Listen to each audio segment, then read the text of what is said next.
வணக்கம். நியூஸ் வெஸ்டின் உலக முக்கிய செய்திகள். முதலில் தலைப்புச் செய்திகள். இஸ்ரேல் ஹிஸ்புல்லா இடையில் வெடித்த மோதல். ஈரானால் தாக்கப்பட்ட அமெரிக்க போர்க்கப்பல். ஹார்மஸில் அதிகரித்த பதற்றம். ஆங்கில கால்வாயை கடக்க முயன்ற இளம் பெண்கள் உயிரிழப்பு. ஹார்மஸ் நீரிணையை நெருங்கவோ நுழையவோ முயன்றால் எச்சரிக்கும் ஈரான். ஐரோப்பிய நாடாளுமன்றத்தில் உரையாற்ற கனடா பிரதமருக்கு அழைப்பு. ஆசிய பசிபிக் பிராந்தியத்தில் கடும் எரிபொருள் தட்டுப்பாடு. ஜப்பான் பிரதமர் எச்சரிக்கை. ஐரோப்பாவில் 10,000 யூரோக்களுக்கு மேல் பணமாக செலுத்த தடை. பிரிட்டனில் யூத வழிபாட்டு தலங்களில் பாதுகாப்பு அதிகரிப்பு. ஹார்மோஸில் 100 விமானங்கள் 15,000 வீரர்களை அனுப்பிய ட்ரம்ப். தொடர்பான விரிவான செய்திகள். இஸ்ரேலுக்கும் ஹிஸ்புல்லாவுக்கும் இடையிலான போர் நிறுத்த ஒப்பந்தம் பெரும் அச்சுறுத்தலுக்கு உள்ளாகியுள்ளது. ஹிஸ்புல்லா அமைப்பு இன்று ஒரே நாளில் இஸ்ரேலிய படைகள் மீது 11 அதிரடி தாக்குதலை நடத்தியுள்ளதாக அறிவித்துள்ளது. லெபனான் மக்கள் மீதான இஸ்ரேலின் தாக்குதலுக்கு பதிலடி கொடுக்கும் வகையில் நேற்று காலை முதல் ஹிஸ்புல்லா பின்வரும் தாக்குதலை நடத்தியுள்ளது. இஸ்ரேலிய துருப்புக்கள் குவிக்கப்பட்டிருந்த நகுரா பகுதியை நோக்கியும் ஹிஸ்புல்லா தற்கொலை ட்ரோன்களை ஏவி தாக்குதல் நடத்தியதாக தெரிவிக்கப்பட்டுள்ளது. இங்குள்ள இஸ்ரேலிய ராணுவ வாகனங்கள் மற்றும் வீரர்கள் மீதும் பீரங்கி குண்டுகளை வீசி ஹிஸ்புல்லா தாக்குதல் நடத்தியது. இதில் பல இஸ்ரேலிய வீரர்கள் பாதிக்கப்பட்டிருக்கலாம் என அஞ்சப்படுகின்றது.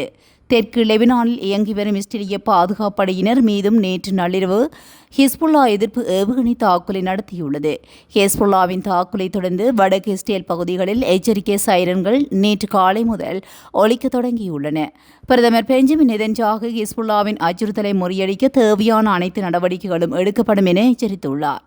ஹிஸ்புல்லா அமைப்பு தனது புதிய FPV ட்ரோன் தொழில்நுட்பத்தை பயன்படுத்தி இஸ்ரேலின் பலமான மெர்காவா டாங்கிகளை தகர்த்து வருவதாகவும் தகவல்கள் வெளியாகியுள்ளன. எட்தையேபே கிராமத்தில் பழுது பார்க்கப்பட்டு கொண்டிருந்த 2 இஸ்ரேலிய டாங்கிகள் மீதும் ஹிஸ்புல்லா ட்ரோன் தாக்குதல் நடத்தியுள்ளது. இந்த தாக்குதலில் ஒரு மெர்காவா டாங்கி மொற்றாக எரிந்து அழிந்திருப்பதாக ஹிஸ்புல்லா வீடியோ ஆதாரத்துடன் வெளியிட்டுள்ளது. நவீன இஸ்ரேலிய டாங்கிகள் ட்ரோன்களால் அழிக்கப்படுவது இதுவே முதல் முறை என ராணுவ ஆய்வாளர்கள் குறிப்பிடுகின்றனர். ஹிஸ்புல்லாவின் ஃபைபர் ஆப்டிக் ட்ரோன்கள் வயர் மூலம் இயக்கப்படுவதால் இஸ்ரேலின் ஜாமிங் கருவிகளால் அவற்றை வீழ்த்த முடிவதில்லை என்றும் இது இஸ்ரேலிய தரைப்படைக்கு ஒரு பாரிய தலைவலியை ஏற்படுத்தியுள்ளதாக தெரிவிக்கப்பட்டுள்ளது. ஹார்முஸ் நீரிணைக்கு அருகில் அமெரிக்கா போர்க்கப்பல்கள் மீது ஈரான் ஏவுகணை தாக்குதல் நடத்தியுள்ளது. ஹார்முஸ் நீரிணைக்கு அருகிலுள்ள ஜாஸ்க் தீவு பகுதியில் அமெரிக்காவின் கடற்படை கப்பல் மீது 2 ஏவுகணை தாக்குதல்கள் நடத்தப்பட்டுள்ளதாக தெரிவிக்கப்பட்டுள்ளது. ஈரானிய புரட்சிகர காவல்படையினரால் குறித்த தாக்குதல் முன்னெடுக்கப்பட்டுள்ளது. இதன்படி ஈரானிய புரட்சிகர காவல்படையின் எச்சரிக்கையை புறக்கணித்து சென்றமையால் தாக்குதல் மேற்கொள்ளப்பட்டுள்ளதாக கூறப்படுகிறது. அமெரிக்க ஜனாதிபதி டொனால்ட் ட்ரம்ப் ஹார்முஸ் நீரிணையில் சிக்கி தவிக்கும் கப்பல்களை வழிநடத்துவதற்காக சுதந்திர திட்டம் என்ற திட்டத்தை நேற்று தொடங்குவதாக அறிவித்ததைத் தொடர்ந்து இந்த சம்பவம் இடம்பெற்றுள்ளது. மேலும் இந்த முயற்சிக்கு அமெரிக்காவின் மத்திய கட்டளை பிரிவு 15,000 ராணுவ வீரர்கள், 100க்கும் மேற்பட்ட தரை மற்றும் கடல் சார்ந்த விமானங்கள், போர்க்கப்பல்கள் மற்றும் ஆளில்லா வானூர்திகள் மூலம் ஆதரவு அளிக்கப்படும் என்று தெரிவித்துள்ளது.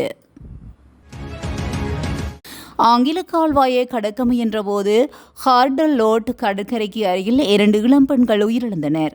சுமார் 82 பேரை ஏற்றி சென்ற சிறிய படகு சிக்கலில் சிக்கியதனால் மீட்பு நடவடிக்கைகள் தொடங்கப்பட்டன. இந்த விபத்தில் 2 இளம் பெண்கள் உயிரிழந்தனர். உயிரிழந்தவர்கள் 16 மற்றும் சுமார் 25 வயதுடைய பெண்கள் என தெரிவிக்கப்பட்டுள்ளது. படகு இயந்திர கோளாறால் கரையொதுங்கியதாக கூறப்படுகிறது. அவர்கள் படகுக்குள் உயிரிழந்த நிலையில் கண்டுபிடிக்கப்பட்டனர். மொத்தமாக 65 பேர் மீட்கப்பட்டனர். இதில் 3 பேர் மிக கடுமையான நிலையில் உள்ளதாக தெரிவிக்கப்பட்டுள்ளது. அவர்கள் எரிபொருள் மற்றும் கடல் நீர் கலவையால் தீக்காயங்களுக்கு உள்ளாகியுள்ளனர். மேலும் 14 பேர் தீக்காயங்களும் உடல் வெப்ப குறைபாடும் காரணமாக சிகிச்சை பெற்றதாக மருத்துவமனை வட்டாரங்கள் தெரிவித்துள்ளன. ஹார்முஸ் நீரிணையின் பாதுகாப்பு இஸ்லாமிய குடியரசான ஈரானின் ஆயுதப்படைகளின் கைகளில் உள்ளது என்றும் எந்தவொரு சூழ்நிலையிலும் பாதுகாப்பான போக்குவரத்து மற்றும் கப்பல் வழி செலுத்துதல் ஆகியவை ஈரானிய ஆயுதப்படைகளின் ஒருங்கிணைப்புடனேயே மேற்கொள்ளப்படும் என்று ஈரான் ராணுவம் தெரிவித்துள்ளது. ஹார்மோஸில் சிக்கியுள்ள கப்பல்களை வெளியேற்றுவதற்காக ஒரு கடற்படை பணியை தொடங்கவுள்ளதாகவும் ட்ரம்ப் அறிவித்திருந்த நிலையில் அதற்கு பதிலடி கொடுக்கும் வகையில் ஈரான் ஊடகங்கள் வெளியிட்ட இந்த இராணுவ அறிக்கை அமைந்துள்ளது. இப்பணிகள் அடுத்த சில மணி நேரங்களில் தொடங்கப்பட உள்ளதாகவும் நாங்கள் எங்களது முழு பலத்துடன் ஹார்முஸ் நீரிணையின் பாதுகாப்பை பேணுவோம் மற்றும் நிர்வகிப்போம். அனைத்து வர்த்தக கப்பல்களும் மற்றும் எண்ணெய் தாங்கி கப்பல்களும் ஹார்முஸ் நீரிணையில் நிலைநிறுத்தப்பட்டுள்ள ஆயுதப்படைகளின் ஒருங்கிணைப்பு இன்றி பயணிக்க முயற்சிக்க வேண்டாம் என்று கேட்டுக்கொள்கின்றோம். அவ்வாறு செய்வதன் மூலம் அவற்றின் பாதுகாப்புக்கு ஆபத்து ஏற்படாமல் தவிர்க்கலாம் என ஈரான் ராணுவம் கூறியுள்ளது. எந்தவொரு வெளிநாட்டு ஆயுதப்படைகளுமோ குறிப்பாக ஆக்கிரமிப்பு அமெரிக்க ராணுவம் ஹார்முஸ் நீரிணையை நெருங்கவோ அல்லது நுழையவோ முயன்றால் அவர்கள் தாக்குதலுக்கு உள்ளாவார்கள் என்று நாங்கள் எச்சரிக்கிறோம் என்றும் ஈரான் அந்த அறிக்கையில் குறிப்பிட்டுள்ளது. ஐரோப்பிய நாடாளுமன்றத்தில் உரையாற்ற கனடா பிரதமருக்கு அழைப்பு விடுக்கப்பட்டுள்ளது. நேற்று முன்தினம் ஞாயிற்றுக்கிழமை அர்மீனியா நாட்டில் நடைபெற்ற ஐரோப்பிய அரசியல் சமூக உச்சி மாநாட்டில் கனடா பிரதமரான மார்க் கார்னி கலந்து கொண்டார்.